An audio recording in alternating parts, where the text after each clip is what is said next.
Hello प्यारे दोस्तों, आप सभी का हमारे यूट्यूब चैनल मैथमेटिक्स जोन में स्वागत है। जैसा कि मैंने आपको बताया था कि मैं आपको जो है एक सिलेबस से संबंधित वीडियो आपके समक्ष लेके आने वाला हूं, जिसमें 2020-2021 सत्र के लिए जो माध्यमिक शिक्षा परिषद ने आपके सिलेबस में कटौती किया हुआ है गणित विषय की, हम उसकी जो है आपसे यहाँ पर डिटेल में चर्चा करने वाले हैं। ठीक है, क्योंकि बच्चों में बहुत ही कन्फ्यूज़न था, बहुत ही दुविधा था और बहुत ही ऊहा-पोह की स्थिति बनी हुई थी कि सर हमको कौन कौन सा टॉपिक पढ़ना है और कौन कौन सा टॉपिक नहीं पढ़ना है। कुछ बच्चे मेरे पास मैसेज कर रहे थे, कॉल कर रहे थे, क्योंकि मैंने आप व्यू जो है मैं चैप्टर स्टार्ट किया हुआ हूँ, तो उसमें जो है बच्चे बोल रहे थे कि सर इसको जो है हटा दिया गया है, या सारणिक जो है मैं स्टार्ट करने वाला हूँ तो उसमें बोल रहे हैं कि भाई इसको भी हटा दिया गया है। तो हटाया नहीं गया है, जिन जिन अध्याय से जिन जिन टॉपिक को हटाया गया है उनकी मैं आपसे यहाँ पे डिटेल में चर्चा करने वाला हूँ। आप सभी के पास जो है किताब होगी, है ना। कक्षा 12 में दो आपके पास किताबें हैं, भाग 1 और भाग 2 करके जो है गणित की 2 किताबें हैं। तो उन दोनों किताबों में आपका जो है विषय सूची दिया रहता है शुरू में ही। जब आप शुरू में खोलेंगे तो वहाँ पर एक विषय सूची दिया रहता है। उस विषय सूची में आप जब देखेंगे तो यहाँ पर जो जो चीज़ें मैंने लिखा है वो चीज़ें जो है उस विषय सूची में जो है आपके लिखी हुई हैं। तो आप अपनी किताब जो है अपने पास रख लीजिए और उसमें जो जो मैं आपको बताऊँ उसको क्या करिए, मार्क करते जाइए। ठीक है, तो चलिए यहाँ पर हम लोग स्टार्ट करते हैं। देखिए यहाँ पे मैंने आपको लिखा हुआ है कि class 12th UP board revised syllabus 2020-2021। उसके बाद यहाँ पर नीचे मैंने मेंशन किया हुआ है कि कोविड-19 के दृष्टिगत सत्र 2020-2021 के संशोधित पाठ्यक्रम में 30% की कटौती, है ना। तो 30% की कटौती का मतलब ये हुआ कि आपके गणित में जो जो चीज़ें काटी गई हैं उनका मैं विवरण आपको यहाँ पे दे रहा हूँ। बाकी शेष जितनी चीज़ें हैं वो सारी चीज़ें आपको क्या करनी है, पढ़नी है ना। हटाए गए पाठ्यक्रम का विवरण यहाँ पे मैं आपको दे रहा हूँ। देखिए यहाँ पे जो आपका है अध्याय पहला, ठीक है ना। तो अध्याय पहला जो है आपका प्यारे बच्चों, मैं मोबाइल में विषय सूची की फ़ोटो खींच के आया हूँ, ठीक है ना। आप लोग अपनी बुक को खोल लीजिए। तो जब विषय सूची खोलेंगे तो भाग 1, तो भाग 1 में जो आपका पहला अध्याय है उस पहले अध्याय का नाम है संबंध एवं फलन। क्या नाम है? संबंध एवं फलन, रिलेशन एंड फंक्शन। जो पहला आपका अध्याय है प्यारे बच्चों उसका नाम क्या है? Relation and function. तो रिलेशन एंड फंक्शन में अगर आप देखें तो यहाँ पर आपको दिया गया है भूमिका, संबंधों के प्रकार, फलनों के प्रकार, फलनों का संयोजन तथा व्युत्क्रमणीय फलन, और लास्ट में है द्विआधारी संक्रियाएं। तो जो आपके सिलेबस से हटाया गया है वह प्यारे बच्चों अध्याय 1 से क्या हटाया गया है? हटाए गए अंश, उसमें है फलनों का संयोजन, है ना। फलनों का संयोजन यानी 1.4 तथा व्युत्क्रमणीय, यानी 1.4 में आप देखेंगे तो फलनों का संयोजन तथा व्युत्क्रमणीय आपकी किताब में लिखा हुआ है। और क्या है? लास्ट में है द्विआधारी संक्रियाएं। तो यह जो टॉपिक हटाया गया है यह आपके लिए बहुत प्लस पॉइंट है, क्योंकि इस टॉपिक में जो है बच्चों को बहुत ज़्यादा समस्या होती है। ठीक है, तो यानी आपको अब इसमें पढ़ना क्या है? आपको इसमें केवल पढ़ना है संबंधों के प्रकार और फलनों के प्रकार, केवल आपको इतनी ही चीज़ें पढ़नी हैं। बाकी ये जो लास्ट के आपके 2 टॉपिक हैं जिसमें बहुत कन्फ्यूजन होता था, इन दोनों टॉपिक को बोर्ड ने जो है सिलेबस से 2020-21 के सिलेबस से हटा दिया गया है। ये परमानेंट नहीं हटाया गया है, ये केवल महामारी के दृष्टिगत देखते हुए इन सारी चीज़ों में जो है संशोधन किया गया है। जब स्थितियां सामान्य हो जाएंगी तो फिर से ये सारी चीज़ें आपकी क्या हो जाएंगी? ऐड हो जाएंगी। लेकिन आपको चूँकि मार्च में बोर्ड देना है तो उसके दृष्टिगत जो है जिन जिन चीज़ों को हटाया गया है मैं उनकी चर्चा आपसे कर रहा हूँ।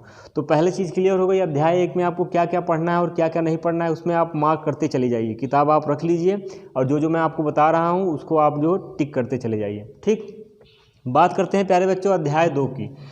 तो अध्याय 2 को इसने जो है हटा दिया गया है, ठीक है ना। अब चूँकि ये जो आपका इन्वर्स ट्रिग्नोमेट्रिक फंक्शन है यह बहुत छोटा टॉपिक है और इसको जो है इसको नहीं हटाना चाहिए था, लेकिन अब चूँकि बोर्ड ने यह डिसीजन ले ही लिया है तो अब उसमें हम कुछ नहीं कर सकते हैं।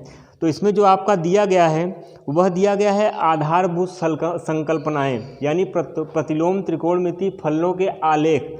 आलेख का मतलब वही जो आपकी आधारभूत संकल्पना है उसको हटा दिया गया है। और जो इसके प्रारंभिक गुणधर्म दिए गए हैं, यानी प्रतिलोम त्रिकोणमितीय फलनों के गुणधर्म जो आपको दिए गए हैं, यह टॉपिक भी हटा दिया गया है। यानी इसमें आपको बहुत ज़्यादा नहीं पढ़ना है, केवल जो है फार्मूला और उस पर बेस्ड जो है क्वेश्चन आपके जो है यहाँ पर करवाने हैं। बाकी इन दोनों को जो है हटा दिया गया है। ठीक है, तो ये अध्याय 2 की चर्चा हो गई। उसके बाद प्यारे बच्चों यहाँ पे डायरेक्ट जो है अध्याय 5 आ गया। अब देखो यहाँ पर ध्यान से सुनना, अध्याय 5 आ गया, यानी अध्याय 3 में आपका क्या है, आव्यूह है। तो आव्यूह में उसने जो है कुछ भी नहीं काटा है, यानी आपको मैट्रिक्स पूरा पढ़ना है जितना इसमें दिया गया है ना। हम लोग जो है मैट्रिक्स अभी पढ़ भी रहे हैं, तो यानी मैट्रिक्स में आपको पूरा पढ़ना है। आव्यूह, आव्यूह के प्रकार, आव्यूहों पे संक्रियाएं, है ना, ट्रांसपोज ऑफ मैट्रिक्स, और लास्ट में आपका व्युत्क्रमणीय आव्यूह जो भी है, जितना भी है सब कुछ पढ़ना है। तो यह आपका अध्याय 3 हो गया। अध्याय 4 आपका है सारणिक। तो सारणिक में से भी कुछ नहीं काटा गया है, सारणिक में भी आपको सब पढ़ना है। ठीक है ना, तो ये आपका हो गया। अब बात करते हैं अध्याय 5। तो अध्याय 5 में आप देखेंगे तो दिया गया है सातत्यता एवं अवकलनीयता, है ना। तो सातत्यता और अवकलनीयता यानी कंटिन्यूटी एंड डिफरेंशियबिलिटी में आपका जो 5.8 है, यानी रोले और लैग्रांजेस का मध्यमान प्रमेय, ठीक है ना, रोले तथा लैग्रांज का मध्यमान प्रमेय तथा उनकी ज्यामितीय व्याख्या, यानी 5.8 को पूरी तरीके से हटा दिया गया है। अब आपको रोले और लैग्रांजेस थ्योरम नहीं पढ़ना है, और इसके ऊपर जितना कुछ भी है सब पढ़ना है। सातत्यता पढ़ना है, अवकलनीयता पढ़ना है, चरघातांकी तथा लघुगणकीय फलन पढ़ना है, आपको फलनों के प्राचलिक रूपों के अवकलज पढ़ना है, द्वितीय कोटि का अवकलज आपको जो है पढ़ना है। केवल लास्ट का जो 5.8 है आपको उसको नहीं पढ़ना है। ठीक है, तो आप इसको जो है अपनी बुक में मार्क कर लीजिए, अध्याय 5। ठीक है प्यारे बच्चों, तो आशा करता हूँ आपको यहाँ तक चीज़ें क्लियर हुई होंगी। अब जो आपका है अध्याय 6, अवकलजों के अनुप्रयोग, जो आपके अवकलन आपने पढ़ा उनका जो है एप्लीकेशन दिया गया है। यानी एप्लीकेशन में राशियों के परिवर्तन की दर, वर्धमान ह्रासमान, स्पर्श रेखाएं, अभिलंब, सन्निकटन, उच्चतम और निम्नतम, ये सब आपको पढ़ना है। इसमें से कुछ भी नहीं काटा गया है। यानी जो अध्याय 6 है आपका एप्लीकेशन ऑफ डेरिवेटिव, उसमें आपको कुछ भी नहीं काटा है, सब कुछ पढ़ना है। ठीक है, तो यह जो है आपका यहाँ पर जो आपका पहला जो बुक है, पहले बुक में आपको केवल इन 3 चैप्टर में ध्यान देना है कि कौन कौन से चीज़ों को आपको यहाँ पे काटा गया है। यानी पहले अध्याय में आपको इतने को हटा देना है, दूसरे में ये और 5वें में ये। ठीक है ना, तो ये तो हो गया हमारा पहला भाग गणित का, जिसमें कि हमको ये टॉपिक हमारे हटाए गए हैं। अब बात करते हैं जो आपकी किताब दूसरी किताब है, उसमें क्या क्या चीज़ों को हटाया गया है उसको देख लेते हैं। ठीक है, तो चलिए, तो यहाँ पे अगर हम दूसरे किताब की बात करें प्यारे बच्चों, तो यहाँ पे आपका जो अध्याय 7 है ना भाई, यहाँ पर जो है 6 तक तो हो गया, भाग 1 में है आपका, और भाग 2 आपका 7 से शुरू होता है। तो अध्याय 7 में आपका समाकलन है। तो समाकलन में आपको कुछ भी नहीं काटा गया है, समाकलन में आपको सब कुछ पढ़ना है। ठीक है, समाकलन में आपको सब कुछ पढ़ना है। समाकलनों के अनुप्रयोग यानी अध्याय 8 में भी आपका कुछ नहीं काटा गया है, सब पढ़ना है। उसके बाद अवकल समीकरण, डिफरेंशियल इक्वेशन, उसको भी आपको पूरा पढ़ना है। यानी यह जो पोर्शन आपका दिया गया है इसमें आपको सारी चीज़ें पढ़नी है 7 से लेकर 9 तक। अब यहाँ पे मैंने लिखा है अध्याय 10, तो यानी अध्याय 10 में इसने कुछ कटौती किया है। तो अध्याय 10 आपका क्या है, सदिश बीजगणित है। क्या है प्यारे बच्चों, सदिश बीजगणित है, यानी वेक्टर।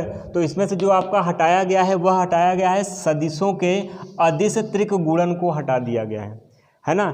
इसमें भी बच्चों को बहुत ज़्यादा दिक्कत होती है, तो इसने जो है क्या किया है, इसको हटा दिया है फिलहाल के लिए। तो अध्याय 10 में केवल आपको ये हटाना है।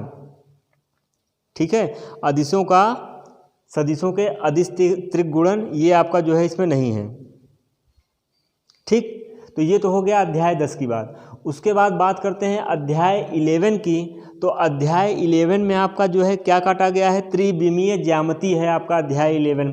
तो अध्याय 11 में प्यारे बच्चों जितने भी कोण हैं, वो कोण चाहे 2 रेखाओं के बीच हो, चाहे 2 समतलों के बीच हो, चाहे एक रेखा तथा एक तल के बीच का कोण हो, तो जितने भी कोण से संबंधित आपके क्वेश्चन आने वाले थे उसको जो है बोर्ड ने हटा दिया है। यानी आपको कोण से संबंधित चीज़ों को छोड़कर बाकी सारी चीज़ों को क्या करना है, पढ़ना है।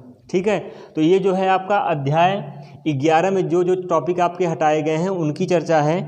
दैट मीन्स कि यहाँ पर जैसे आपका दिया गया है 2 रेखाओं के मध्य कोण 11.4, ठीक है, और उसके बाद 2 समतलों के बीच का कोण, एक रेखा और एक समतल के बीच का कोण, ये सारी चीज़ें आपको नहीं पढ़ना है। बाकी इसमें त्रिविमीय ज्यामिति में आपको सारी चीज़ें जो है पढ़नी है। ये आप लोग मार्क करते जाइए अपनी बुक में, ठीक है ना, कि कौन कौन से टॉपिक आपको नहीं पढ़ने हैं। तो उसमें बेमतलब का तनाव लेने का कोई आवश्यकता है ही नहीं। जब हटा दिया गया है तो आपको पढ़ना ही नहीं है, ठीक है। अगला है आपका प्यारे बच्चों अध्याय 12। तो अध्याय 12 जो आपका है रैखिक प्रोग्रामन है ना, लीनियर प्रोग्रामिंग, उसमें जो है आपको कुछ भी नहीं काटा गया है, उसमें आपको सब कुछ पढ़ना है, ठीक है जी हाँ। उसके बाद बात करते हैं अध्याय अच्छा ठीक, तो ये 11 हो गया। अध्याय 13 की, तो अध्याय जो आपका 13 है लास्ट प्रायिकता है। तो प्रायिकता में प्यारे बच्चों आपको केवल बेज प्रमेय तक पढ़ना है, जो बेज थ्योरम है वहाँ तक पढ़ना है। इसने लास्ट के चीज़ों को हटा दिया है। दैट मीन्स कि यादृच्छिक चर का माध्य है ना तथा प्रसरण, ये इन्होंने हटाया है। और क्या हटाया है, बर्नौली परीक्षण तथा द्विपद बंटन। तो यानी आपका यहाँ पे यादृच्छिक यानी 13.6 और 13.7 एनसीईआरटी का इसने इसको हटा दिया है। और आपका अब जो है जो आपको पढ़ना है वो केवल बेस थ्योरम तक पढ़ना है। बच्चों को इसमें भी बहुत ज़्यादा समस्या होती है, ठीक है ना। ये जो टॉपिक है इसमें भी बहुत सारी समस्याएं बच्चों को होती हैं, तो इसको जो है हटा दिया गया है। तो ये आपके लिए प्लस पॉइंट है। और जो आपको प्रायिकता जब पढ़ाया जाएगा तो उसमें केवल आपको वेज थ्योरम तक पढ़ना है, ठीक है। तो आशा करता हूँ ये जो जितनी सारी चीज़ें मैंने बताई आपको सारी चीज़ें स्पष्ट हुई होंगी, ठीक है ना। ये आपके सिलेबस से संबंधित मैंने आपको जानकारी दिया। आप इसको जो है नोट कर लीजिए, अपने किताब में जो है टिक कर लीजिए, ठीक है ना। और उस हिसाब से जो है हम अपनी तैयारी को क्या करेंगे, अपनी तैयारी को जो है बनाएंगे कि कैसे हमको जो है पढ़ना है। पहले ये चीज़ तो क्लियर होनी चाहिए ना कि भाई सिलेबस में है क्या। हम पढ़े जा रहे हैं, हमको सिलेबस के बारे में आइडिया ही नहीं है। फिलहाल हमको सिलेबस के बारे में चर्चा पहले कर देनी चाहिए थी, लेकिन हम कर नहीं पाए। कारण ये था कि चलो ठीक है भाई, हमको तो पता ही था और हम ये सोचे कि भाई बच्चे भी क्या नाम है उनको जानकारी होगी। लेकिन चूंकि आप लोग का जब मैसेज और कॉल्स आने लगे कि सर जो है आप व्यू को हटा दिया गया है, इसको हटा दिया गया है, तो मुझे लगा कि आप लोग को सिलेबस की जानकारी दे देनी चाहिए। तो इसी को दृष्टिगत रखते हुए मैंने यह वीडियो आप लोग के लिए बनाया है। तो आशा करता हूँ आपको ये सारी चीज़ें जो है समझ में आई होंगी, स्पष्ट हुई होंगी, ठीक है। तो इसको जो है अपने अन्य साथियों के साथ भी आप लोग शेयर करना ना भूलिए। और इस चैनल को आप लोग ज़्यादा से ज़्यादा जो है क्या करिए, सब्सक्राइब भी करें, लाइक भी करें। और आपको यह सेशन कैसा लगा कमेंट करके ज़रूर बताएं, ठीक है। तो आज के लिए इतना ही रखते हैं। इसके आगे जो है हम लोग आपसे क्या नाम है विषय की बात करेंगे। Thank you so much.